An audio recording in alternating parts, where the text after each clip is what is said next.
Hey guys, welcome back to my channel. It's Cozy Crochet Monster, and today we're going to be making a simple dishcloth or a washcloth. So the cool thing about this is you can take the pattern and apply all kinds of different stitches to it. So today I'm going to be showing you in single crochet, but you could do half double crochet, double crochet, or treble crochet, or any other fun new stitches that we learn along the way. So you're going to need cotton yarn. So cotton is the best type of yarn to use when you want to make like kitchen supplies or things that are going to be used and cleaned a lot because it's very durable and it's a natural fiber. It's a natural fiber. And then you also want, you also want a 5mm hook. And then scissors and a yarn needle. Okay, to get started, we're going to make a slip knot. And then we're going to chain 30.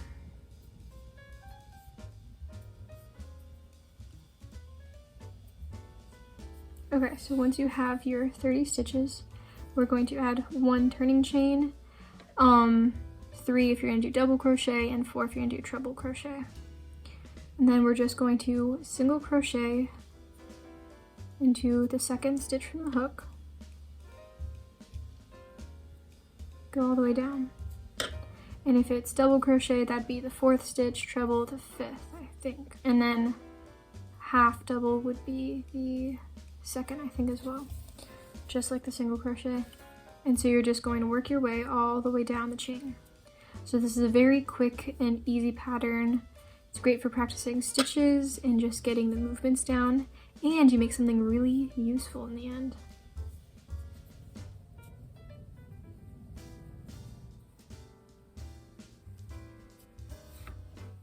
Okay, so I just finished my row. We're going to chain 1, or whatever your turning chain number will be.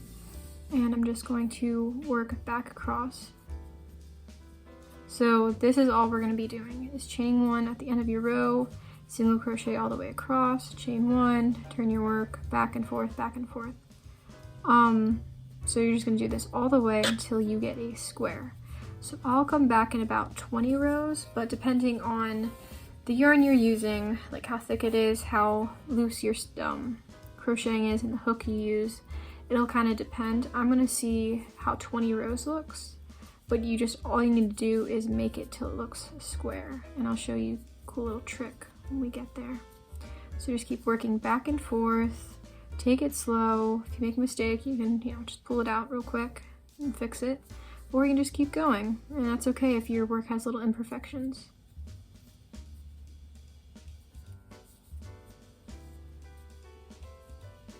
So I have just finished 20 rows of back and forth single crochet with 30 stitches, and this is what it looks like so far. I have it measuring at about 7.5 inches wide by 4.5 inches long. So the little trick that I wanted to show you to figure out if it's square is to take your washcloth and then fold it kind of like as if it would be in a triangle, and lining up this bottom edge to the side. So when it's fully square, that should divide it right in half. So as you can kind of tell, we're almost halfway through. So we're gonna want it to be probably, what was that? Maybe, so if we can find out, right? So 4.5 inches, 7.5, so we need 3 more inches and it'll be square. So I'm gonna go finish that. So I'll probably have another 8 to 10 rows, and then we're going to make a little border. So you can just leave it plain, or I can show you a simple little border that you can apply to any of your washcloths to just finish it up and tidy it. So just keep working, and I'll see you when you finish your washcloth.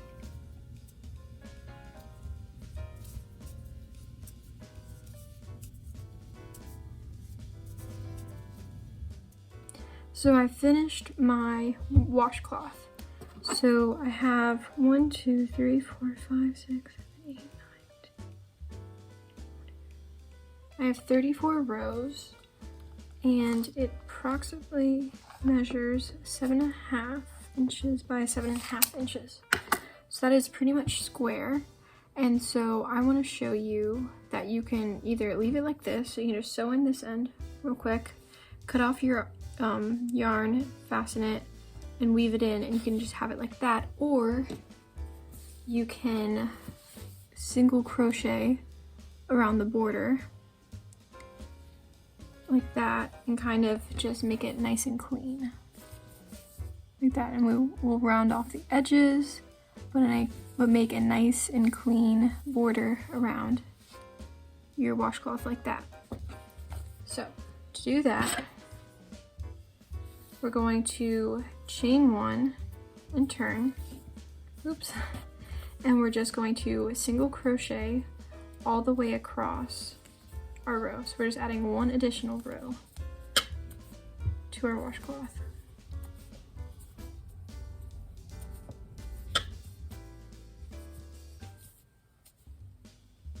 Okay, so I'm just nearing the edge of my row.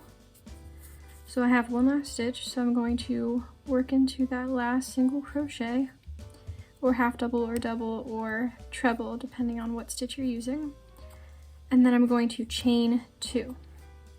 So instead of turning, I'm just going to turn my work 90 degrees like that, and we're going to work down the side. So we're going to chain 2, and then we're going to single crochet back into that same stitch. And so that completes our corner. So that just kind of rounds it off a little bit like that. And then you're just going to want to single crochet in about every single row all the way down. So this looks like inserting your hook into every space that you can. So you just gotta, move it around. So I could try to put it there. I'm gonna put it down a little farther so it's more secured in there. But you want to have no less than the stitch amount here, so 30. But you don't want to have any more than 34 rows, because that's the amount of rows that you have, or however many rows the height of your washcloth is. But if you do about 1 stitch in each row, maybe skip 1 every few just so it doesn't clump up too much. But you should be set. And you're just going to single crochet all the way down the side, just like that. So as you go, you might want to just lay it flat to see how many stitches you have to make sure that it kind of evens out. So that might be a little too much. So I'm going to go back and remove that one and just totally skip that row and skip that stitch so there's not too many. So we're just going through, just using your judgment in how you think it should look or how it's going to work out. I seem to be doing every 3 rows and then skipping a row, just so it kind of evens it out and it's consistent, but it's not too many that there's going to be too many stitches that's going to ripple it, because the base of it is smaller than the edging is, so it'll kind of bump out like that, if you see it like that right there. That's why I'm just skipping some stitches so I don't have too many.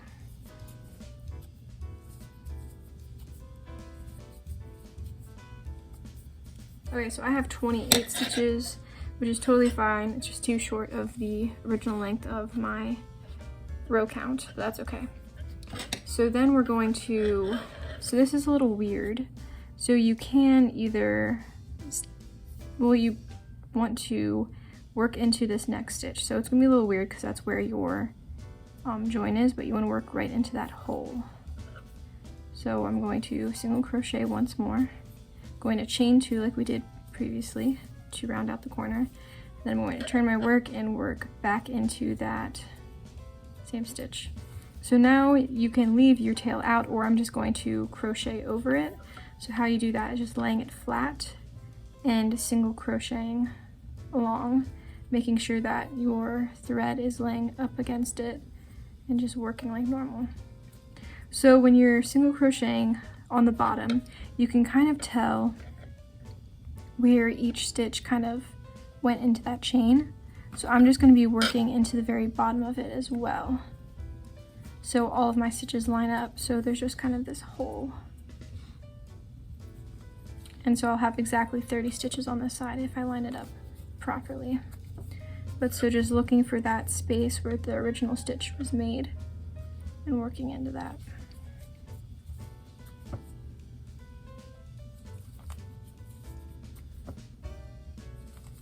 And then just work all the way down. Okay, I'm just getting to the edge of my row. So working into each of those bottom spaces. So this is my last one. So it doesn't have to be exact because it doesn't really matter. You're just trying to make it look nice.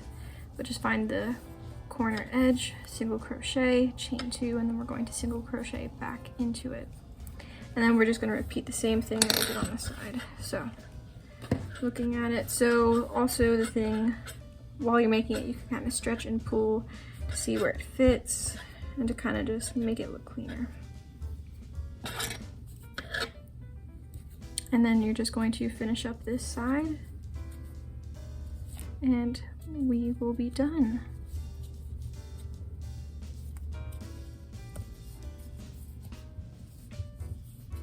Okay, so just finished up. So I have 1, 2, 3. So I have 28 stitches again. So now I'm just going to find, oops, actually I need to work one more stitch. So I'm going to find that stitch that I first single crocheted into at the beginning of the row. I'm going to work one last single crochet, chain 2, and then I'm going to slip stitch into the top of it. So if you don't know how to slip stitch, so you're going to insert your hook, oops, okay. Then you're going to yarn over and pull through that first loop. Then you're just going to pull through that last loop. So no more yarning over, just like that. And there you have it. That is your washcloth. So we can just quickly snip off our yarn. About 2.5 inches. There we go. And then we're going to yarn over, pull through all the way like that, and pull it tight. So I'm just going to show you real quick how I weave it in. So depending on how long your thread is, you can thread it up before you start. I'm just going to go into the back of these stitches. So the only thing about like variegated yarn and self-striping and stuff is when there's color changes and you have to weave in your ends, it's a little difficult to do. So I'm just going behind those stitches, pulling it through that. So when you're doing it, you want to make sure it's not too tight. Oops. Actually, I can take that out because you can see it in the front. I don't like that.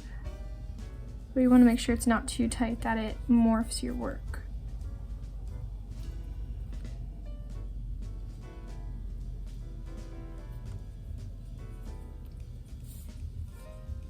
That's better. And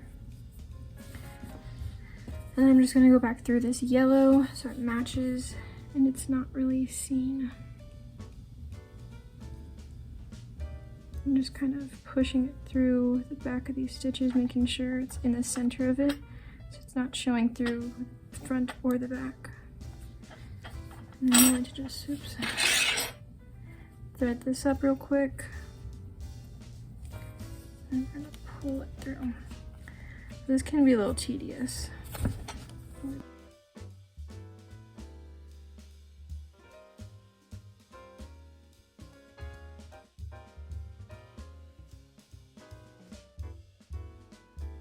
So there is my washcloth.